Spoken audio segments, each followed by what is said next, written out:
அன்பு அதிகமாக கொடுக்குற ஒரு விதமான மனிதரை நீங்கள் எதிர்பார்ப்பு இல்லாமல் அன்பு, பாசம், மன்னிப்பு இதெல்லாம் வந்து கொடுக்குற ரேரான மக்கள் கொஞ்சம் மனுஷங்களால தான் ஹியூமனிட்டி இந்த உலகம் நல்லா இருக்கு. கொடுக்குறவராக இருந்தால் தான் நீங்கள் கடவுளுக்கு நிகரானவர்னு அப்படின்னு சொல்லுவாங்க. if you look back at all the scriptures. So அப்படி ஒரு மனிதராக நீங்கள் இருந்தீங்கன்னா உங்கள் எல்லாருக்கும் ஒரு பெரிய நன்றி. உலகம் ஒரு மாதிரி இருக்குது, நம்ம கொடுக்குறத திருப்பி கொடுக்கலன்றதுக்காக உங்கள் குணத்தை மாற்றிக்காதீங்க.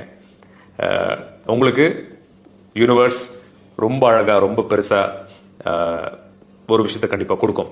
ஒரு விஷயம் இல்லை, பல விஷயங்களை கொடுக்கும். அந்த ஒரு குணத்தை மட்டும் தொலைச்சிடாதீங்க. யாரோ ஒருத்தங்க சின்னதாக ஏமாத்துறாங்க, யாரோ ஒருத்தங்க ஏதோ பண்ணுறாங்க அப்படின்றதுக்காக உங்கள் நல்ல குணத்தையோ கொடுக்குற குணத்தையோ மாற்றிக்காதீங்க. உங்களை மாதிரி ரேரான மக்கள் இந்த உலகத்துக்கு தேவைன்ற ஒரு விஷயத்தை, அரிய விஷயத்தை புரிஞ்சுப்பீங்கன்னு நான் நம்புகிறேன்.